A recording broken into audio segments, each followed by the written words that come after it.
राष्ट्रवादीच्या विलिनीकरणाची चर्चा थांबेल अशी शक्यता दिसताच नवीन काहीतरी वक्तव्य समोर येतं आणि नव्यानं हवा मिळते।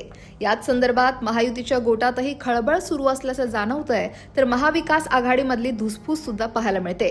पण शरद पवारांच्या खासदारांची पंतप्रधान मोदींसोबतची भेट आणि राहुल गांधींचा महाराष्ट्र दौरा यानंतर रोहित पवारांना विलिनीकरणाचा प्रश्न विचारल्यावर त्यांनी काय सांगितलं पाहूयात। चर्चा कुठं सुरू आहे? भाजपला वाटते म्हणून ते चर्चा सुरू करतात, नाही तर कुठल्या तरी दुसऱ्या पक्षाला वाटतं म्हणून चर्चा सुरू करतात। पवार साहेबांनी स्पष्ट केलेलं आहे, आमचे दोन्ही पक्ष एकत्रित येणार नाही। आमचा पक्ष हा रस्त्यावर राहून लोकांची बाजू मांडत शिवशाहू फुले आंबेडकरांच्या विचारावर तिथं राहणार। जो विचार पवार साहेबांनी गेले 65 वर्ष तिथं सांभाळलेला आहे, त्याला वाढवलेलं आहे, ताकद दिलेली आहे, तोच विचार आम्ही पुढे घेऊन, त्यामुळे विलिनीकरणाचा मुद्दा तिथं कुठेही त्या ठिकाणी येत नाही। पण कुठे अपसेट दिसत आहे का? काँग्रेसकडून काही वक्तव्य आले, पवार साहेब जेव्हा मोदी साहेबांना भेटले पंतप्रधानांना, त्यानंतर काँग्रेसकडून आमचंही लक्ष ठेवून आहे असे काही वक्तव्य आले, अपसेट दिसत आहे काँग्रेस? नाही, पवार साहेबांबद्दल कुणीही काँग्रेसमधून बोललेलं नाही। विषय एवढाच आहे की जेव्हा महाराष्ट्रामध्ये मुख्यमंत्री साहेबांच्या विभागामध्ये आमचं काम असतं, सगळ्यात जास्त मुख्यमंत्र्यांच्या विरोधात मी बोलतोय, पण त्यांच्याकडे पद आहे, त्यांच्याकडे सत्ता आहे। सामान्य व्यक्तीचं काम करण्यासाठी एक प्रयत्न करणं ही आमच्या सगळ्यांची जबाबदारी आहे। त्यामुळे आम्ही सुद्धा मुख्यमंत्री साहेबांना पत्र घेऊन जातो। तसंच जर सुप्रियाताई आणि काही खासदार पंतप्रधान साहेबांना भेटले असतील तर त्यात चुकीचं काय? पंतप्रधान हे देशाचे पंतप्रधान आहेत, त्यांच्याकडनं काम व्हावं अशी त्यांची अपेक्षा असावी। होईल नाही होईल हा वेगळा विषय। त्यामुळे कोणाला तरी भेटलं म्हणून आम्ही एनडीएमध्ये चाललो असं होत नसतं।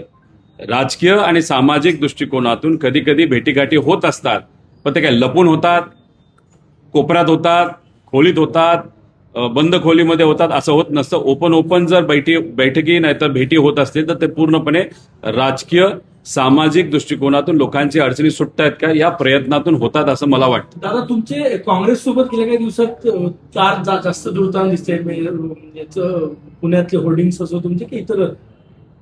आमच्या पक्षातच काँग्रेस आहे। पवार साहेबांनी सुरुवातच काँग्रेसपासून केली, त्यामुळे आम्ही काँग्रेसपासून दूर आहोत असं कुठे आहे? काँग्रेस बरोबर आहोत, इंडिया आघाडीमध्ये आहोत, महाविकास आघाडीमध्ये काँग्रेस होते। त्यामुळे मी जर राहुल गांधीजीचे बोर्ड लावले तर त्याला चुकीचं काय? या देशाचे विरोधी पक्ष नेता आहेत, महाराष्ट्रामध्ये आपले सभापती असतील नाही तर अध्यक्ष असतील, देवेंद्र फडणवीस साहेबांच्या सांगण्यावरनं तिथं दुर्दैवाने आम्हाला विरोधी पक्ष नेता नाही दिला महाराष्ट्रामध्ये। मग आता आपल्याला कोणावर अवलंबून राहायला लागणार आहे? तर देशाचे मोठे नेते जे विरोधी पक्ष नेते आहेत राहुलजी गांधी, त्यांच्यावर अवलंबून राहावं लागलं। त्यांचं स्वागत केलं, त्यात वाईट काय? आणि मी एक सांगतो, माझा स्वभाव माझा थेट आहे। मला जे योग्य वाटतं ते मी बोलून जातो आणि करून जातो। मला योग्य वाटलं त्यांचं स्वागत करावं, ते स्वागत त्या ठिकाणी केलं। आता येत्या काळामध्ये आज संध्याकाळी 4 वाजेपर्यंत आदिवासी मुलामुलींचा विषय या सरकारकडनं जर सुटला नाही तर नागपूरमध्ये पुढच्या महिन्यात नाही तर त्याच्या पुढच्या महिन्यात एक खूप मोठं आंदोलन आदिवासी विद्यार्थ्यांचं आम्ही घेऊ आणि त्या आंदोलनासाठी आम्ही राहुल गांधीजींना निमंत्रित करू आणि ते येतील असा आम्हाला विश्वास आहे। ते जेव्हा येतील, पुण्यात जेवढे बोर्ड लावले त्याचे 10 पट जास्त बोर्ड मी इथं लावतो, तेव्हा तुम्ही बघा। त्यामुळे शरद पवारांनी स्पष्टपणे सांगितलंय, आमचे दोनही पक्ष एकत्र येणार नाहीत असं वक्तव्य रोहित पवारांनी केलंय आणि विलिनीकरणाच्या चर्चा धुडकावून लावल्यात। या संपूर्ण प्रकरणाविषयी तुमचं मत काय? कमेंट नक्की करा आणि लोकमत सबस्क्राईब करायला विसरू नका।